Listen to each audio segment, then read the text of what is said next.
자식에게 기대지 마세요. 믿고 있던 마음. 70이 가까워진 순자 씨는 늘 이렇게 생각하며 살아왔다.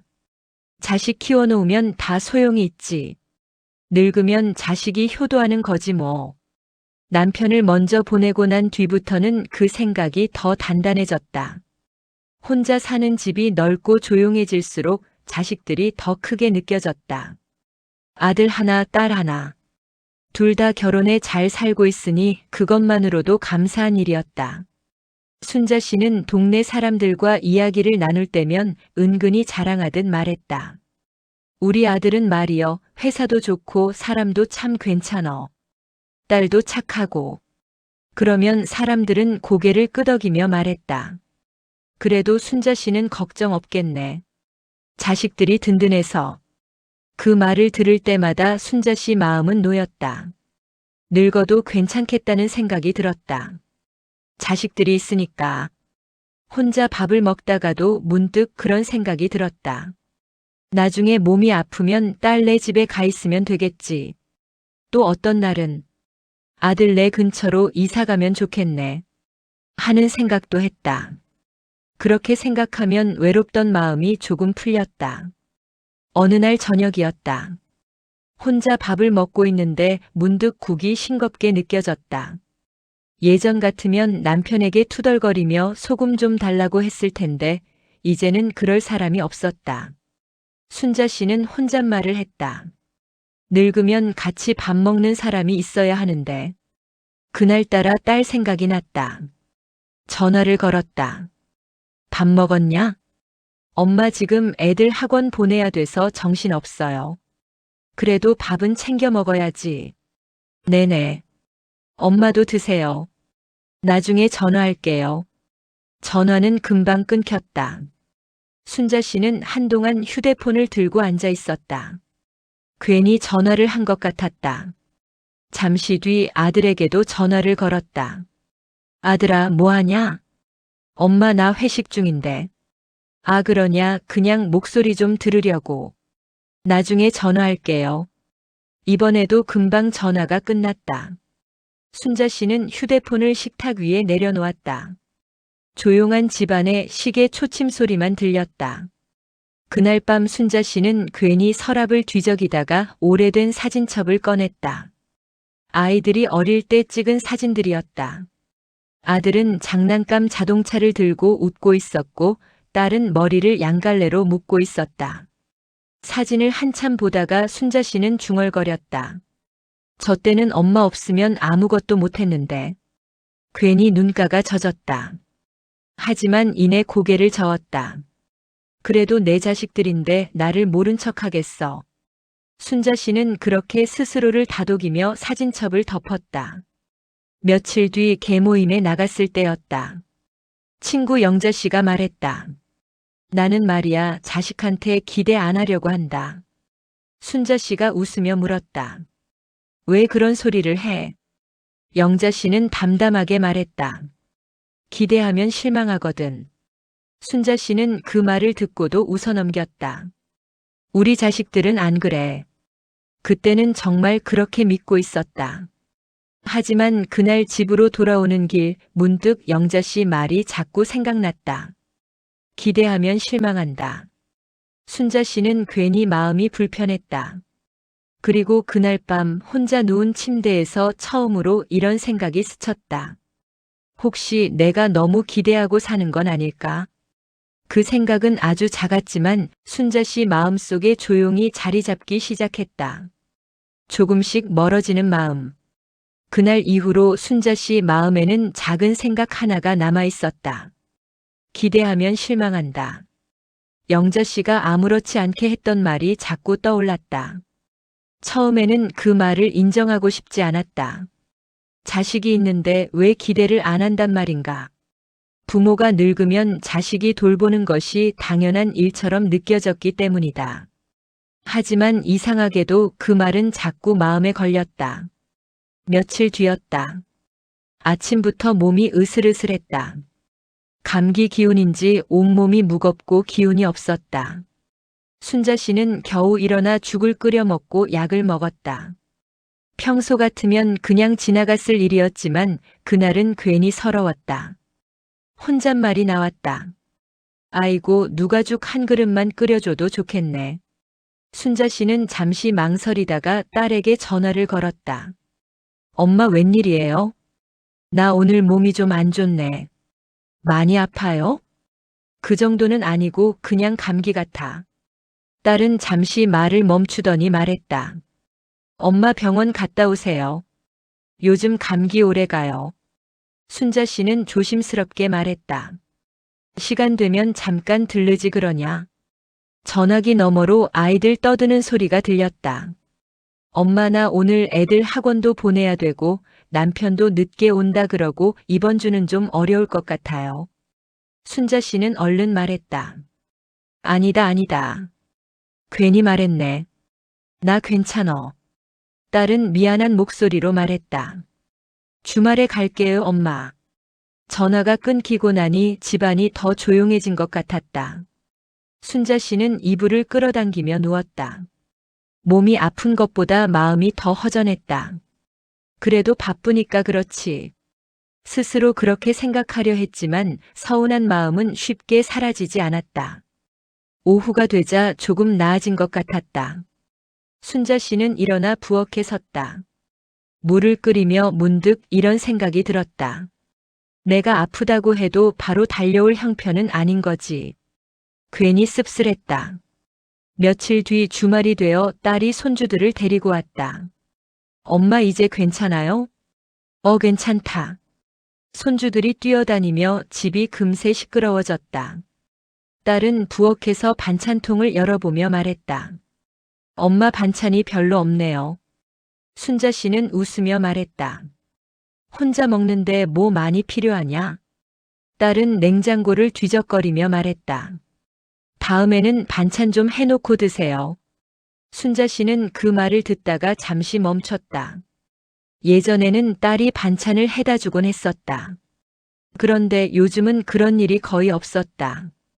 딸도 살림의 아이들까지 키우느라 바쁜 걸 알기에 말은 못했지만 괜히 마음이 허전했다.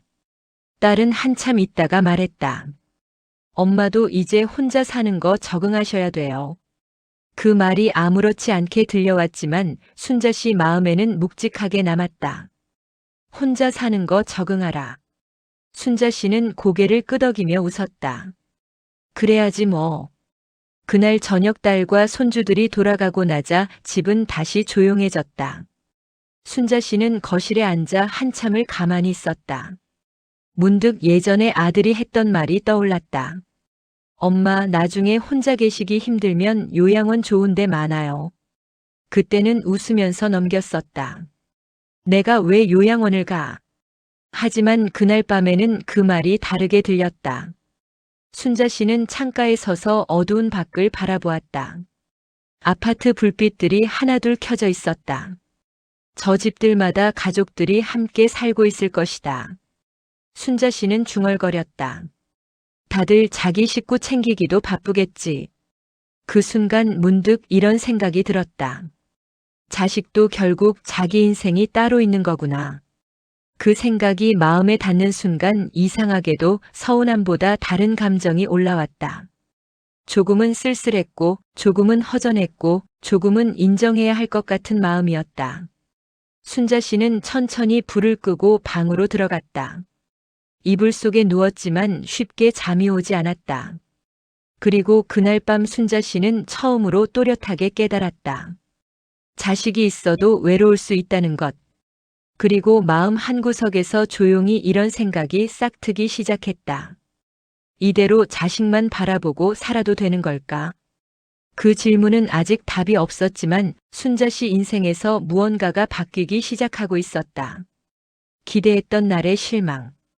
가을이 막 시작될 무렵이었다. 아침 저녁으로 바람이 서늘해지자 순자 씨는 문득 이런 생각이 들었다. 올겨울은 더 외롭겠구나. 여름에는 그래도 창문을 열어놓으면 사람들 소리도 들리고 동네가 살아있는 것 같았는데 날씨가 쌀쌀해지자 집안 공기가 더 적막하게 느껴졌다. 어느 날 아침이었다. 순자 씨는 세탁기를 돌리다가 허리를 삐끗했다. 아이고. 허리를 펴려고 하니 찌릿한 통증이 올라왔다. 잠시 앉아 있다가 겨우 일어나긴 했지만 움직일 때마다 욱신거렸다. 순자 씨는 한동안 의자에 앉아 있었다. 예전 같으면 남편이 괜찮어? 하며 얼른 와서 부축했을 것이다. 그 생각이 나자 괜히 마음이 허전해졌다. 병원이라도 가야 할 것 같았다. 그런데 혼자 가려니 겁이 났다. 순자 씨는 한참 망설이다가 아들에게 전화를 걸었다. 엄마 무슨 일이야? 나 허리를 좀 다친 것 같네. 많이 아파? 움직이면 좀 아프다. 아들은 잠시 말을 멈추더니 말했다. 엄마 택시 타고 병원 갔다 오세요. 순자 씨는 조심스럽게 말했다. 시간 되면 같이 좀 가주면 안 되겠냐? 전화기 너머로 키보드 두드리는 소리가 들렸다. 엄마 지금 회사라서 안 돼요. 오늘 중요한 날이라. 순자 씨는 얼른 말했다. 아니다, 아니다. 그냥 말해본 거다. 아들은 말했다. 병원 다녀오고 전화 주세요. 전화가 끝났다. 순자 씨는 한참 휴대폰을 들고 앉아 있었다. 머리로는 이해가 됐다. 직장 다니는 사람이 갑자기 시간을 내기 어려운 것도 알고 있었다. 그래도 마음 한구석이 서늘했다. 같이 가달라는 게 그렇게 큰 부탁이었나. 결국 순자 씨는 혼자 택시를 타고 병원에 갔다. 병원 대기실에는 대부분 보호자와 함께 온 사람들이었다. 젊은 부부도 있었고 중년 아들이 어머니를 부축하는 모습도 보였다. 순자 씨는 혼자 의자에 앉아 번호표를 만지작거렸다. 괜히 작아지는 기분이었다. 진료를 마치고 나오니 의사가 말했다. 근육이 놀란 거니까 당분간 무거운 거 들지 마세요. 쉬셔야 합니다. 쉬라는 말이 더 막막하게 들렸다. 집에 돌아와 누워있는데 문득 눈물이 났다. 이럴 때 자식이 있어야 하는 건데. 순자 씨는 그 생각을 하다가 스스로 놀랐다. 자식이 없는 것도 아니었다. 하지만 기대했던 모습은 아니었다. 저녁 무렵 아들에게서 전화가 왔다. 엄마 병원 갔다 왔어요? 다녀왔다. 별일 없대요? 괜찮다더라. 아들은 안심한 목소리로 말했다. 다행이네요. 조심하세요. 전화는 오래 가지 않았다. 순자 씨는 전화를 끊고 한참을 가만히 있었다. 마음이 텅 빈 것 같았다. 며칠 뒤 계모임에서였다. 영자 씨가 물었다. 요즘 어때? 순자 씨는 아무렇지 않은 척 웃으며 말했다. 뭐 그냥 그렇지. 하지만 이야기를 하다 보니 허리를 다친 얘기가 나왔다. 영자 씨가 물었다. 누가 병원 데려다 줬어? 순자 씨는 잠시 망설이다가 말했다. 혼자 갔다 왔지 뭐. 영자 씨는 아무 말도 하지 않았다. 그 표정이 더 마음에 남았다. 집으로 돌아오는 길 순자 씨는 천천히 걸었다. 그리고 처음으로 이런 생각이 또렷하게 들었다. 자식은 의지가 되는 존재가 아니라는 걸지도 모르겠다. 그 생각을 하자 마음이 쿵 내려앉았다. 서운함도 있었고 인정하기 싫은 마음도 있었다. 하지만 부정할 수 없는 사실처럼 느껴졌다. 그날 밤 순자 씨는 오랫동안 잠들지 못했다. 그리고 혼잣말처럼 중얼거렸다. 이제는 내가 나를 챙겨야겠네. 그 말이 입 밖으로 나오자 이상하게도 마음이 조금 차분해졌다. 아직은 막연했지만 순자 씨는 어렴풋이 느끼고 있었다. 자식에게 기대며 사는 마음을 조금씩 내려놓아야 한다는 것을. 그리고 그 변화는 이제 막 시작되고 있었다. 혼자 서는 연습. 허리를 다친 뒤로 순자 씨는 생활을 조금 바꾸기 시작했다.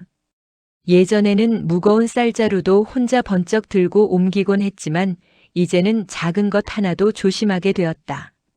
무엇보다 마음이 달라졌다. 예전 같으면 무슨 일이 생기면 먼저 자식들 생각부터 했다. 아들한테 말해야 하나? 딸이 와주면 좋을 텐데. 그런 생각이 자연스럽게 들었었다. 그런데 요즘은 생각이 달라졌다. 내가 할 수 있는 건 내가 하자. 그 마음이 조금씩 자리 잡기 시작했다. 어느 날 아침이었다.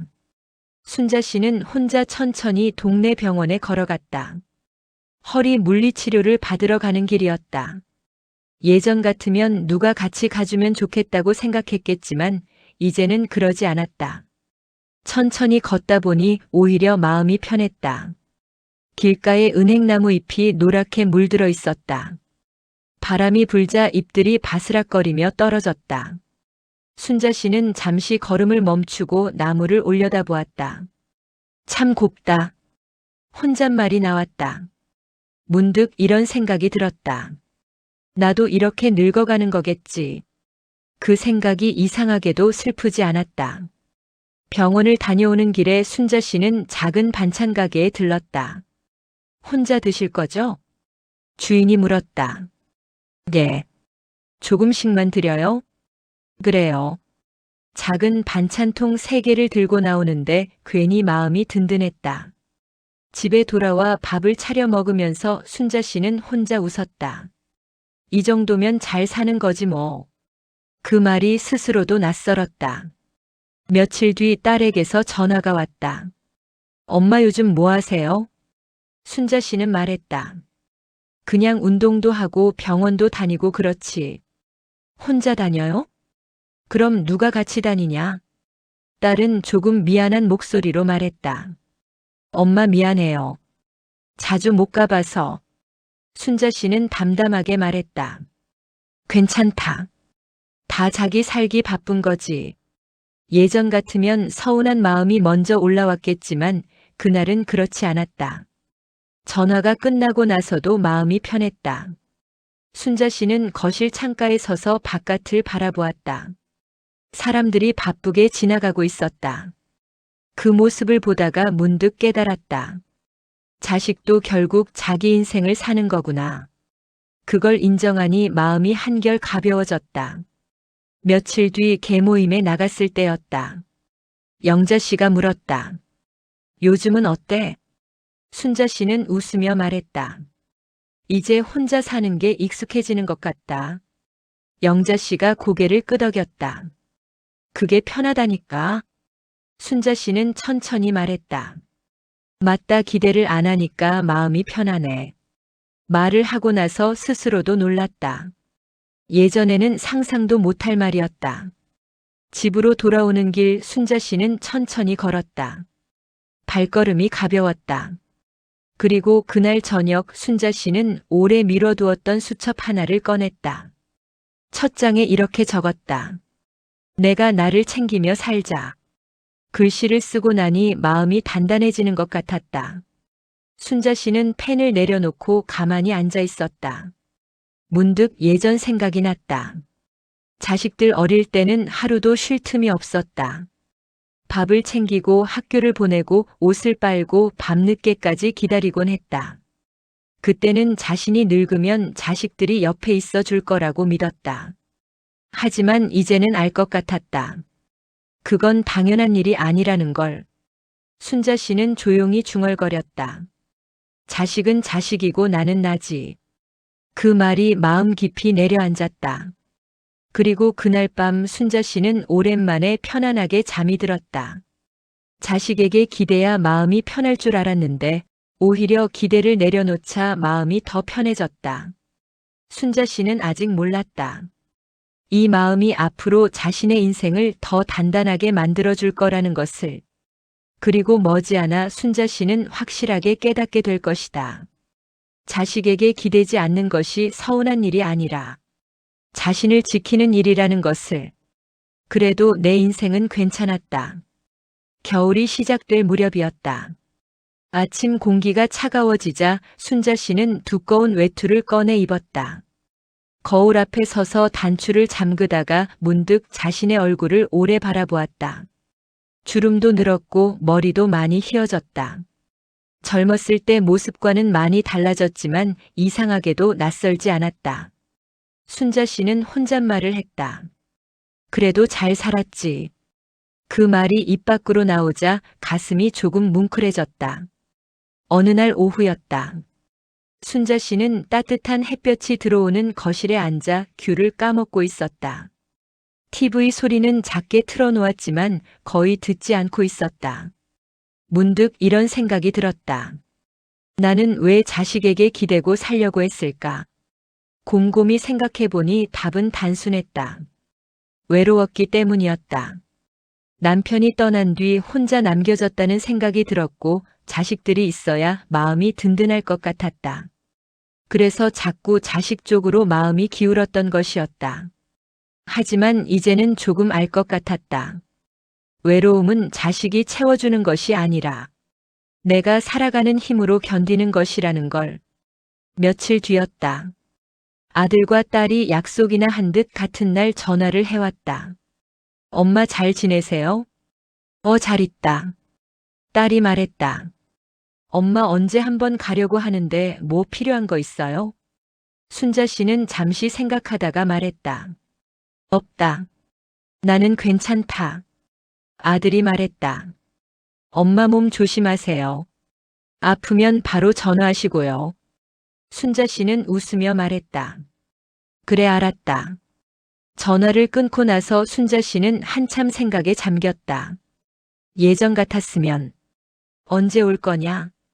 반찬 좀 해달라. 같이 병원 좀 가자. 이런 말을 했을지도 모른다. 하지만 이제는 그러고 싶지 않았다. 자식들이 모른 척해서가 아니었다. 그저 알게 되었기 때문이었다. 자식에게 기대지 않아도 살아갈 수 있다는 것을. 순자 씨는 천천히 창가로 걸어갔다. 겨울 햇살이 따뜻하게 들어오고 있었다. 밖에서는 아이들이 웃으며 지나가고 있었다. 그 모습을 보다가 순자 씨는 조용히 중얼거렸다. 그래도 내 자식들이 있어서 좋다. 기대하지 않는다고 해서 사랑이 없는 것은 아니었다. 자식은 여전히 소중했고 보고 싶었고 걱정도 되었다. 다만 이제는 알았다. 자식은 의지할 대상이 아니라 그저 마음으로 아껴야 할 사람이라는 것을. 그날 저녁 순자 씨는 밥을 차려 혼자 식탁에 앉았다. 예전처럼 쓸쓸하지 않았다. 천천히 밥을 먹으며 생각했다. 남편과 살았던 세월, 자식들을 키우던 날들, 바쁘게 살아온 시간들이 떠올랐다. 그리고 문득 이런 생각이 들었다. 내 인생도 참 괜찮았구나. 순자 씨는 밥을 다 먹고 나서 따뜻한 차 한 잔을 끓였다. 찻잔을 두 손으로 감싸 쥐고 앉아 있는데 마음이 잔잔해졌다. 잠시 뒤 휴대폰에 메시지가 하나 도착했다. 딸이었다.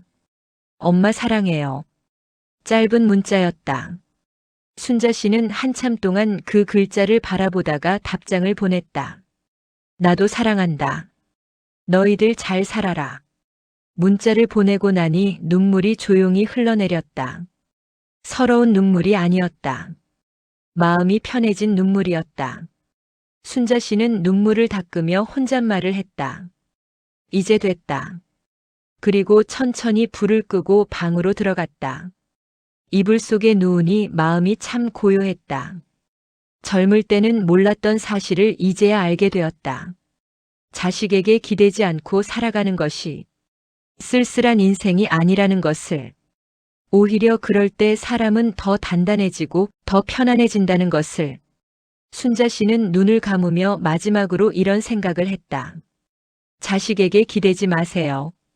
그래야 서운하지 않고, 그래야 마음이 무너지지 않고, 그래야 끝까지 자기 인생을 지킬 수 있습니다. 그리고 조용히 미소 지었다. 그래도 내 인생은 참 괜찮은 인생이었다. 누구나 언젠가는 혼자가 되겠죠. 자식에게 기대지 않고 살아가는 노후로. 홀로 서기 연습을 해보는 것도 좋을 것 같아요.